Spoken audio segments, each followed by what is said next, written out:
All right, you guys, we have some unfortunate breaking news. Robert Quinn is headed to the IR. So apparently he had his knee scoped this past week.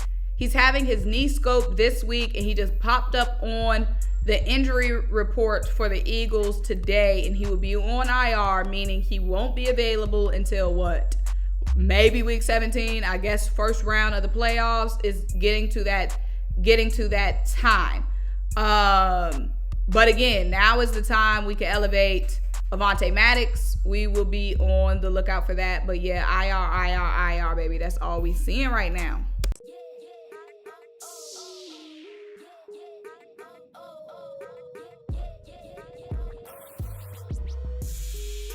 What's up? What's happening? What is popping? What's going on, you guys? Welcome back to another great edition of Symone with the Sports. I'm Symone, bringing you guys a daily sports talk. So if you're new here, if you're old here, you haven't already subscribed to my channel, stop what you're doing. Leave a comment, subscribe, keep rocking with me. Also, make sure you check out the links down below. The first one is to buy me a coffee to help fuel this channel. It is the season of giving, so y'all go ahead, give me them coffees, stuff that stocking, stuff it. Stuff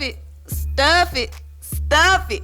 The second link is to shop the official Symone the Sports merch collection. This is the season of giving, so go ahead and give someone the gift of a Symone with the Sports classic wavy tee or fly or die crew neck. And yeah, y'all, if you do not do anything else though, turn your notification bells on, y'all. Like I keep saying, again, it's the holiday season. One of the best seasons in the holiday season is about bells. Jingle bells, notification bells. Turn them on so you don't miss a single video or a single live stream. And I should, if things go right, have some good content for you guys this week and leading up to Christmas and all that. But y'all, let's get into the video today. You have seen the title. You have seen the thumbnail. Let's talk. So the Denver Broncos released Anthony Harris, former Eagle, former Viking. What up? Hey, big head. What's up? What's poppin', Anthony? You know what I'm saying? So, y'all, funny thing it is, I didn't know Anthony Davis, I didn't know Anthony Harris played for the Broncos. Anthony Davis obviously doesn't play for the Broncos, but I didn't even know Anthony Harris was with the Broncos. He only appeared in 3 games, doesn't really have that many stats. I don't necessarily know why, because I don't watch Denver Broncos football, but I do know the Broncos have a good defense. Like, we can talk all the we want about Russ not cooking nothing, and we can talk all the trash you want about their record, them being overrated, but their defense has kept them pretty much in every game I've seen this season. Their defense has been there, and it just must not have been a spot for Anthony Harris. But you know who might have a spot for Anthony Harris, who really probably do have a spot for Anthony Harris, who has to be dirt cheap right now. The elephant, the eagle in the room, the birds. You know what I'm saying? We can bring him right back because we are depleted at safeties. Chauncey Gardner-Johnson going out hurt, y'all, was a huge blow. He was added to the injured reserve. Saturday he was put on IR, so he won't be eligible until week 17 to come off IR. And just because you are eligible to come off IR does not mean God performed a miracle on your ribs in in Chauncey's case. So just because Chauncey's going to be eligible week 17 doesn't mean he's going to be healthy week 17. And we're seeing that now with Avonte Maddox. Avonte Maddox is eligible to come off IR this week, but they haven't even made it known that that Avonte Maddox is healthy. They keep saying, oh, it's tricky. The hamstring injuries are tricky. They won't even say fully what Avonte Maddox is looking like or when he's specifically supposed to come back. So Chauncey Gardner-Johnson has a rib injury. He is supposed to be eligible again around week 17, but hopefully he's healthy by then. So needless to say, we could use some reinforcements and we could use some depth at safety. And what better guy than Anthony Harris? Reed Blankenship has been playing great. Kevon Wallace has stepped up and looked better as the season progressed. But we know any given time on this team, you need depth and you need depth.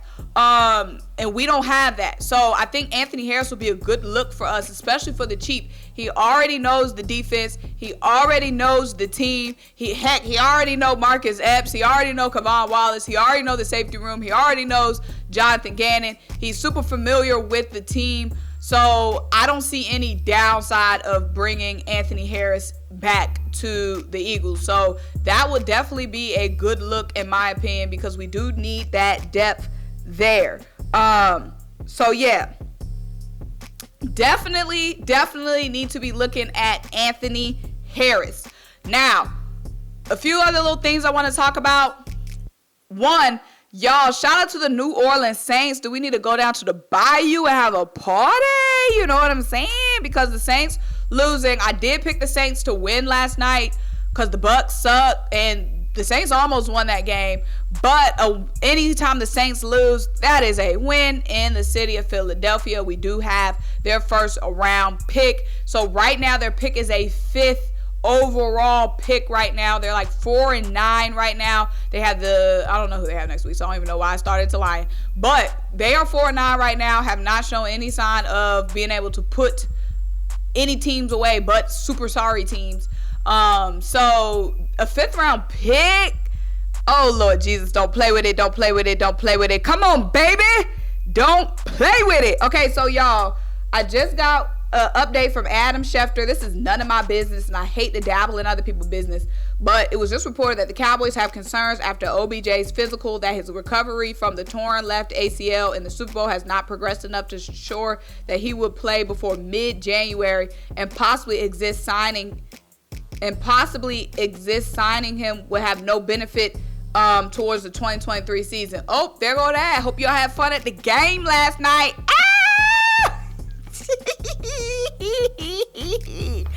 Look, mid-January, the Cowboys ain't even gonna be still playing mid-January. Them boys gonna be out by mid-January, out of contention, eliminated. You know what I'm saying?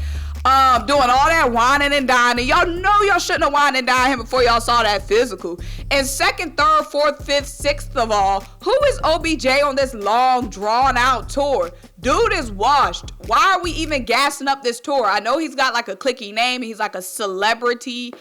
He's seen as just as much as like a celebrity as a NFL player, I guess. I don't know why it's such a big deal of him going on this tour. Like, the needle he's going to move for a team is not very far. I mean, it definitely, like I keep saying about like Anthony Harris, depth. But why are we making such a big deal about where OBJ is going, y'all? Okay? Not in this 2022, 2023. And again, that ACL injury was a non-contact injury. And that's when you know your body just broke. I'll say it. But yeah, I just saw that come across my screen. Anyway, whatever. Y'all do whatever y'all want. Like I said, hope y'all had fun at the NBA game last night. What was I saying? Yeah, 5th round pick. I think with what we need, I feel like, is cornerback. And I always say that drawn out because sometimes it sounds, when I say quarterback and quarterback, it can sound like the same. Cornerback, y'all know that. Corner, you know what I'm saying? 4 on a square, 3 on a triangle, whatever. Cornerback is what we need. I feel like the number one thing we need, like the highest thing we need, I feel like is cornerback. And I want to really do what we can to retain James Bradberry. A lot of these guys are making great cases for themselves. Most of our guys are going to be free agents. James Bradberry is going to be a free agent. He's been nothing but a godsend. Javon Hargrave is going to be a free agent. Javon Hargrave has been playing so well. It's just so many guys that we're going to have to think about paying this offseason. Chauncey Gardner-Johnson. Like, what? Huh? Like, oh my gosh. I can't imagine parting with Chauncey or James Bradberry. I think Javon I really would love to keep Javon, but you can't keep everybody. I feel like Javon would be 3rd on that list. When it came to those 3 guys, I feel like it would be, in my list, it would be James, Chauncey. Really, James and Chauncey kind of neck and neck, but James Bradberry. Oh my God, oh my goodness. The dude been locked down. Like, he been locked down all season long. James Bradbury, sheesh, like, I can't imagine not having James Bradbury on this team next season. Then we got Miles, who needs some money.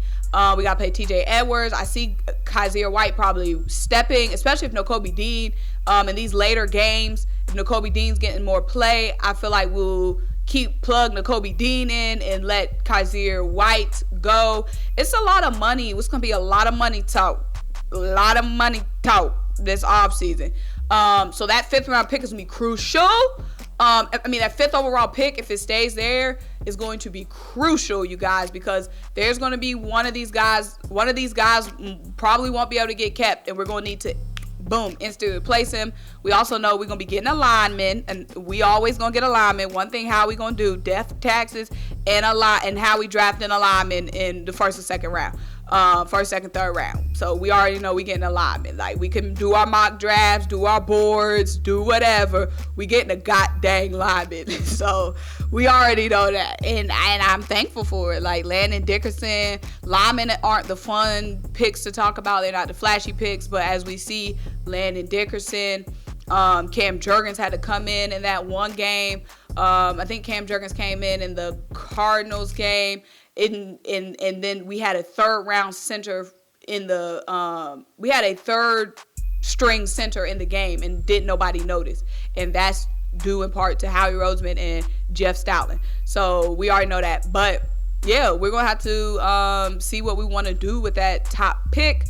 And lastly, clinching wise, the Eagles can clinch a playoff spot with a win or tie over the Giants, which I think we should be able to do. This offense has been going ballistic, and I don't see it stopping against the New York Giants. So a win or a tie over the Giants, and we're in. If we do lose the Giants, then in order to clinch this week, we would need San Fran to lose, and we would need let me stop lying. Let me look. So an Eagles win or tie will get us in automatically. If we end up losing, we would need a San Fran loss and a Seattle loss. Now, Seattle plays the Panthers. That could go either way. I mean, I'm taking Seattle, but you never know with that matchup. And San Fran will be playing the Bucks, and I highly doubt San Fran loses. Now, they are in quarterback limbo. The Bucks might be feeling a little good because, we're finally back to 500 and we just beat a busted Saints team. Who knows? But I highly doubt San Fran loses that game. Anyway, y'all, let me know what you think. Make sure you like this video, leave a comment, subscribe, keep rock with me. Check out the links down below. Buy me the coffee at this channel. Shop the official SymoneWithTheSports merch collection. Talk to you guys next time. Bye.